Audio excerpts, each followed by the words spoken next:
అయోధ్య రాముల వారిని తలుచుకోకుండా ఉండలేము. అలాగే అయోధ్య పూజా సామాగ్రి కూడా వాడకుండా ఉండలేము. అయోధ్య పూజా సామాగ్రి వాడండి, మీ పూజని పరిపూర్ణం చేసుకోండి. డీలర్షిప్, డిస్ట్రిబ్యూషన్, హోల్సేల్ కై సంప్రదించవలసిన నంబర్లు.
వామపక్షాల ఆధ్వర్యంలో కలెక్టరేట్ వద్ద ధర్నా చేయడం జరిగింది. అసలు ఈ కలెక్టరేట్ వద్ద ధర్నా చేయడం గల కారణం ఏందో మన మల్లు నాగార్జున గారు తెలుస్తుంది. నమస్తే అండి. ఇవాళ ఎందుకు మీరు ధర్నా నిర్వహిస్తున్నారు? పెద్ద ఎత్తున వామపక్షాల నాయకులు కూడా వచ్చారు, కలెక్టర్ గారు కూడా మీరు మెమోరాండం సమర్పించడానికి వచ్చారు. అసలు దీనికి ఉద్దేశం ఏంది? బీజేపీ గత 10 సంవత్సరాల నుంచి కూడా అధికారంలోకి వచ్చిన తర్వాత దేశంలో ఉన్నటువంటి అనేక ప్రభుత్వ రంగ సంస్థల్ని ప్రైవేట్ చేయడం అనేది జరిగింది. మొన్న జరిగినటువంటి పార్లమెంట్ ఎన్నికల్లో కూడా చావు తప్పి కళ్ళు లొట్టబోయినట్టుగా కొద్ది మెజార్టీతోటి ఇతర పార్టీల మద్దతుతోటి కానీ ప్రభుత్వం ఏర్పాటు చేయలేదు. గత 10 సంవత్సరాల నుంచి ప్రజా వ్యతిరేక విధానాలు అవలంబించిన కారణంగానే ప్రజలు ఆ రకమైన తీర్పు ఇచ్చిండ్రు. కానీ ఈ తీర్పు ఇచ్చిన తర్వాత కూడా తన విధానాన్ని మార్చుకోలేదు. మళ్ళీ ప్రభుత్వానికి సంబంధించినటువంటి అనేక సంస్థల్ని లేకపోతే అనేక ఆస్తుల్ని మొత్తం కూడా ప్రైవేట్ చేయడానికి ఇలా పూనుకున్నది. అందులో భాగంగా కిషన్ రెడ్డి గారు ఈ మన రాష్ట్రం నుంచి గెలిచిన ఆయన కూడా ఎన్నికల సందర్భంగా సింగరేణి గనులను కాపాడుతామని చెప్పిండు.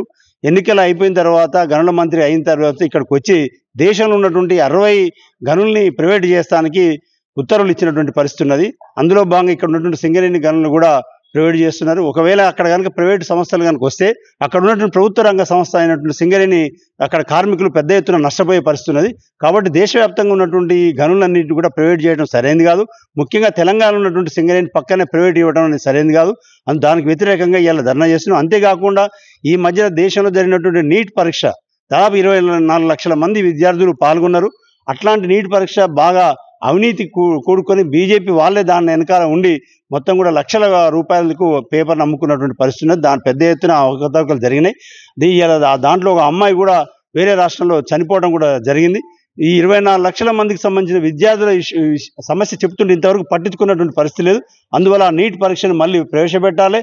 ఆ విద్యార్థులు జరిగిన నష్టాన్ని వాళ్ళని అంచనా వేసి వాళ్ళకి నష్టపరిహారం కూడా ఇవ్వాలి. ఏదైతే కోచింగ్లు తీసుకొని ఉన్నటువంటి పరిస్థితి ఉన్నదో అట్లాంటి వసతి కల్పించాలి. దాని ఎత్తున విద్యార్థులు కూడా పెద్ద ఎత్తున పోరాటం చేస్తున్నారు. కాబట్టి ఈ 2 అంశాల మీద వామపక్షాలు పిలిపించినాయి. అందులో భాగంగా సూర్యాపేట జిల్లాలో కూడా వామపక్షాలు ఎత్తున పెద్ద ఎత్తున ధర్నా చేయడం జరిగింది. రాబోయే కాలంలో కనుక ఈ ప్రభుత్వం బీజేపీ ప్రభుత్వం కనుక దీన్ని వెనక తీసుకోకపోతే దీని బొగ్గు గనులకు సంబంధించినటువంటి ప్రైవేటేషన్ వెనక తీసుకోకుండా లేకపోతే నీట్ పరీక్షకు సంబంధించిన విద్యార్థులకు న్యాయం చేయకపోయినా పెద్ద ఎత్తున ఉద్యమం చేస్తాం. దాని యొక్క ఫలితాలు ఖచ్చితంగా చవి చూస్తుంది. ఆ రకమైనటువంటి నిర్ణయం భవిష్యత్తు పెద్ద ఎత్తున ఉద్యమం చేపడతామని సందర్భంగా ముఖ్యంగా చెప్పండి. బొగ్గు గనులతో పాటు నీటి పరీక్ష కాకుండా ముఖ్యంగా రేపు తెలంగాణ ముఖ్యమంత్రి కావచ్చు, ఆంధ్రప్రదేశ్ ముఖ్యమంత్రి కావచ్చు, కొన్ని ఏదైతే సమస్యలు ఉన్నాయో వాటి మీద చర్చకు కూర్చుంటున్నారు. ముఖ్యంగా నీటి సమస్య దాన్ని మీరు ఏదైనా చూస్తున్నారు? ఎందుకంటే ప్రాజెక్టుల గురించి కూడా వాళ్ళ నీటి వాటాల గురించి కూడా మీరు ఏ విధంగా చేయాలని చెప్తున్నారు? వాళ్ళు నీటి విషయంలో గతంలో అనేక రకాల రిపెండ్ చేసినా దానికి వాళ్ళు పాల్గొనాలి. దాని నీటి విషయంలో కూడా తెలంగాణకు రావాల్సినటువంటి న్యాయం జరగాల్సిందే. గతంలో ఏదైతే పంపకాలు ఉన్నాయో ఆ పంపకాల ప్రకారంగా జరగాల్సిందే అని చెప్పేసి మేము తెలియజేస్తాం. ప్రజాపంద నాయకులుగా మీరు ఉన్నారు, మీరు చెప్పండి, మీరు ఏ విధంగా చూస్తున్నారు ఈ బొగ్గు గనుల విషయం?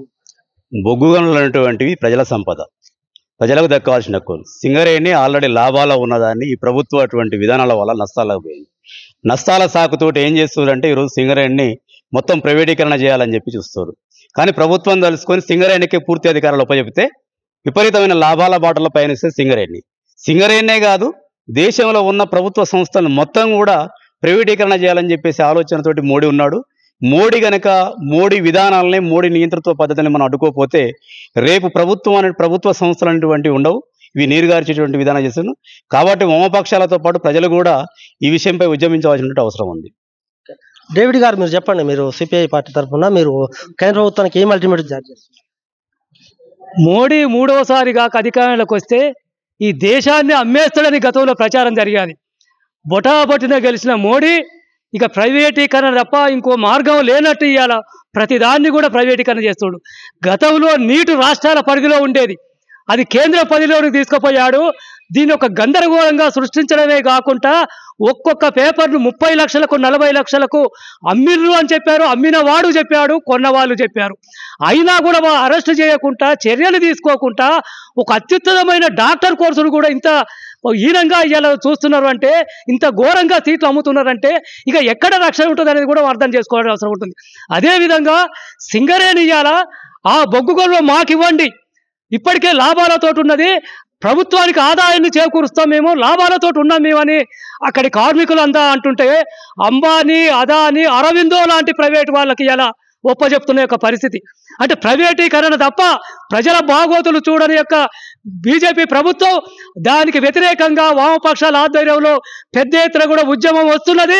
వామపక్షాలు తాడో పేడో తేల్చుకోవడానికి ప్రభుత్వం ఎంత నిర్బంధాన్ని ప్రయోగించినా కూడా ప్రజా వ్యతిరేక విధానాల మీద ఉద్యమిస్తుంటది, పోరాడుతుంటదని ఈ సందర్భంగా ముఖ్యంగా చెప్పండి. ఆంధ్రప్రదేశ్ సంబంధించినటువంటి, తెలంగాణ ఇరు రాష్ట్రాలకు సంబంధించినటువంటి కిషన్ రెడ్డి దీనికి ముఖ్యంగా ఏలంపాటలో కూర్చోవడం జరుగుతుంది. అసలు వాళ్ళకు కిషన్ రెడ్డి కూడా దాన్ని ప్రోత్సహిస్తున్నట్టు తెలుస్తుంది. దాన్ని మీరు ఏదైనా చూస్తున్నారు? మరో దురదృష్టకర సంఘటన ఏంటంటే, మన రాష్ట్రానికి సంబంధించిన కిషన్ రెడ్డి గారు రెండవసారి మంత్రివర్గంలోకి వచ్చిన తర్వాత రాష్ట్ర ప్రయోజనాలను కాపాడతారేమనుకున్నాం, కానీ మొట్టమొదలు రాష్ట్రంలోనే కోయగూడెం, సత్తుపల్లి ఈ రెండింటి కూడా లైన్ క్లియర్ చేసి పెట్టాడు. అధికారులకు ఉన్నప్పుడు ఒక మాట చెప్తున్నారు, సింగరేణిని నష్టం చేయము అని చెప్తున్నారు. సింగరేణి బొంద పెట్టడానికి మరో పక్కన ప్రయత్నం చేస్తున్నారు.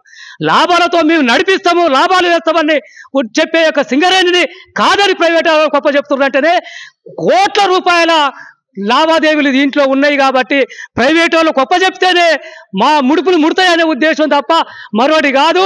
దేశ ప్రజల్ని పరంగా పెట్టి, దేశ ప్రజల యొక్క జీవితాలను పరంగా పెట్టి ఆడుకుంటే ఈ ప్రభుత్వాలకు సరైన బుద్ధి చెప్తామని ఈ సందర్భంగా తెలియజేస్తుంది. భవిష్యత్తు కార్యాచరణ ఏ విధంగా ఉంటుంది? రానున్న కాలంలో మరింత పెద్ద ఎత్తున వామపక్షాల ఆధ్వర్యంలో ప్రజల్ని సమీకరించి, కార్మికుల్ని, కర్షకులను సమీకరించి దేశ ప్రయోజనాలు, ముఖ్యంగా తెలంగాణ రాష్ట్ర ప్రయోజనాలు, ముఖ్యంగా బొగ్గు గనుల వేలంపాటను అడ్డుకునే దానికోసం, అట్లా నీటి పరీక్షల్లో జరుగుతున్నటువంటి అవకతవకలు ఏతుందో దాని కారకులైనటువంటి బాధ్యుల్ని శిక్షించేంత వరకు అట్లాంటి అనేక ప్రజా సమస్యలు ఈ దేశంలో ఉంటా ఉన్నాయి. మతోన్మాదానికి వ్యతిరేకంగా, ప్రైవేటీకరణ వ్యతిరేకంగా, ప్రపంచకరణ వ్యతిరేకంగా రానున్న కాలంలో పెద్ద ఎత్తున పోరాటాలు చేయడానికి కార్యాచరణ తీసుకుంటున్నాం. వామపక్ష నాయకులు చెప్పేది ఏంటంటే, ఖచ్చితంగా కేంద్ర ప్రభుత్వం చేసినటువంటి ఏదైతే పనులు ఉన్నాయో దాన్ని ఖచ్చితంగా వాళ్ళు అయోధ్య రాముల వారిని తలుచుకోకుండా ఉండలేము, అలాగే అయోధ్య పూజా సామాగ్రి కూడా వాడకుండా ఉండలేము. అయోధ్య పూజా సామాగ్రి వాడండి, మీ పూజని పరిపూర్ణం చేసుకోండి. డీలర్షిప్, డిస్ట్రిబ్యూషన్, హోల్సేల్ కై సంప్రదించవలసిన నంబర్లు